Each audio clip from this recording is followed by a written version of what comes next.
సరే, తెలంగాణ భవిష్యత్తు రాబోయే 20 ఏళ్లపాటు ఎలా ఉండబోతోంది? దీనికోసం ఒక పెద్ద ప్రణాళిక సిద్ధమైంది. అదే తెలంగాణ రైజింగ్ గ్లోబల్ సమ్మిట్. ఇదేదో మామూలు బిజినెస్ మీటింగ్ కాదండోయ్. ప్రపంచ పటంలో తెలంగాణను ఒక మేజర్ ఎకనామిక్ పవర్గా నిలబెట్టాలనే ఒక పెద్ద సంకల్పం. మరి అసలు ఈ సమ్మిట్ లక్ష్యమేంటి? దాన్ని ఎలా సాధించబోతున్నారు?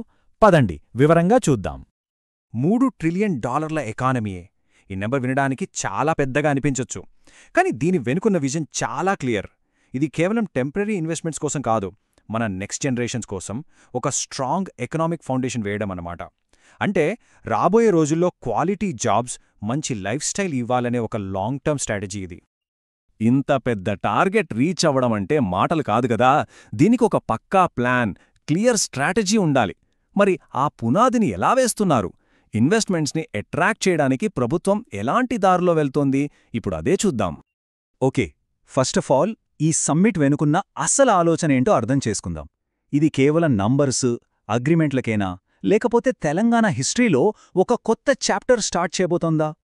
ప్రపంచవ్యాప్తంగా పెద్ద పెద్ద కంపెనీలు తమ బిజినెస్ని ఎక్స్పాండ్ చేయడానికి కొత్త ప్లేసెస్ వెతుకుతున్న టైంలో తెలంగాణను ఒక అట్రాక్టివ్ డెస్టినేషన్గా మార్చడమే మెయిన్ టార్గెట్.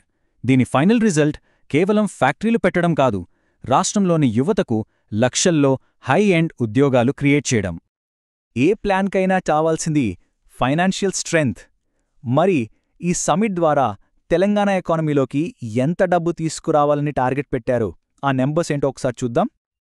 1,00,000 కోట్ల రూపాయలకు పైగా. ఇది చాలా పెద్ద అమౌంట్. ఈ డబ్బు వస్తే రాష్ట్రంలో రోడ్లు, కరెంటు, నీళ్లు ఇలాంటి ఇన్ఫ్రాస్ట్రక్చర్ అంతా డెవలప్ అవుతుంది. అంతేకాదు, కొత్త కొత్త ఇండస్ట్రీలొస్తాయి. ఒక రకంగా చెప్పాలంటే స్టేట్ డెవలప్మెంట్ అనే ఇంజిన్కి ఇది ఫ్యూల్ లాంటిదన్నమాట. ఈ ప్రయత్నం ఏదో లోకల్గా జరుగుతున్నది కాదు, ఇది ఒక గ్లోబల్ ఈవెంట్. ఏకంగా 44 దేశాల నుంచి డెలిగేట్స్ వచ్చారంటేనే అర్థం చేసుకోవచ్చు. అమెరికా నుంచి జపాన్ వరకు, యూరప్ నుంచి సౌత్ ఈస్ట్ ఏషియా వరకు ప్రపంచమంతా తెలంగాణ వైపు చూస్తోందని దీని అర్థం. ఇది మన రాష్ట్రంపై పెరుగుతున్న ఇంటర్నేషనల్ నమ్మకానికి ఒక సింబల్. మొత్తం 154 మంది అంతర్జాతీయ ప్రతినిధులు. వీళ్ళంతా ఎవరంటే ప్రపంచంలోని టాప్ కంపెనీల heads, decision makers.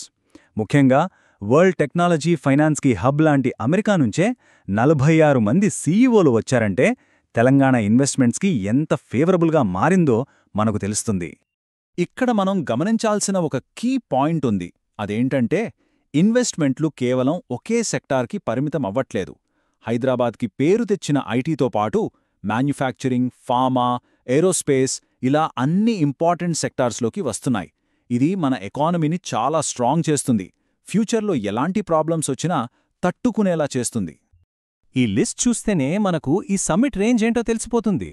Nobel prize winners అయిన అభిజిత్ బెనర్జీ, కైలాష్ సత్యార్థి లాంటి వాళ్ళు వచ్చారంటే world class economic, social ideas తెలంగాణకు అందుబాటులోకి వస్తున్నాయని అర్థం.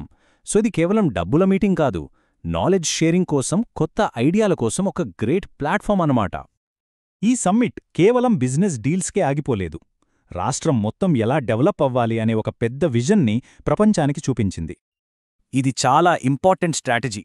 ఎందుకంటే ఈ రోజుల్లో ఇన్వెస్టర్లు కేవలం లాభాలే చూడట్లేదు, ఎన్వైరన్మెంట్, సోషల్ రెస్పాన్సిబిలిటీకి కూడా చాలా ఇంపార్టెన్స్ ఇస్తున్నారు. అందుకే ప్రభుత్వం ఇండస్ట్రియల్ డెవలప్మెంట్తో పాటు కల్చర్, ఎన్వైరాన్మెంట్ ప్రొటెక్షన్ని కూడా కలిపి హోలిస్టిక్ గ్రోత్ మోడల్ను ప్రెజెంట్ చేస్తోంది. ఇదే తెలంగాణకు ఒక యునీక్ ఐడెంటిటీని, అసలైన బలాన్నిస్తోంది. ఈ హోలిస్టిక్ మోడల్ అనేది ఏదో మాటలకే పరిమితం కాలేదు. మూసినదినే క్లీన్ చేయడం, ఇందిరా మహిళా శక్తి ద్వారా మహిళలను ఎంకరేజ్ చేయడం, హ్యాండీక్రాఫ్ట్ స్టాల్స్ పెట్టడం, లోకల్ ఫుడ్ని సర్వ్ చేయడం, ఇలా ప్రాక్టికల్గా చేసి చూపించారు. ఒక్కవైపు మన ట్రెడిషన్, మరోవైపు మోడర్న్ టెక్నాలజీ. ఈ రెండింటినీ బ్యాలెన్స్ చేయగలగడమే తెలంగాణ స్పెషాలిటీ. ఈ సమ్మిట్లో ఈ బ్యూటిఫుల్ కాంబినేషన్ని వరల్డ్కి ఎలా చూపించారో చూద్దాం. ఇది చూస్తే తెలంగాణ అసలు కథేంటో చాలా స్పష్టంగా అర్థమవుతుంది.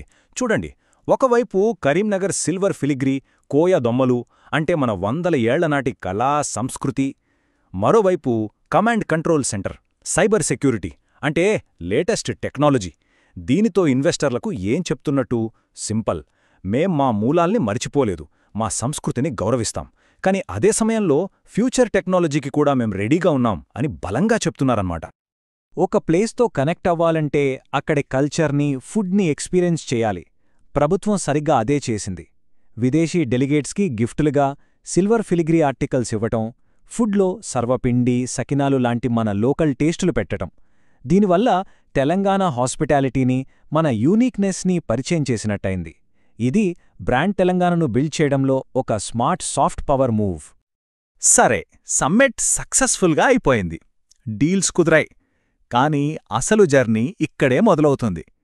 ఇప్పుడు మన ముందున్న ఛాలెంజెస్ ఏంటి? ఇక్కడే అసలైన టెస్ట్ స్టార్ట్ అవుతుంది.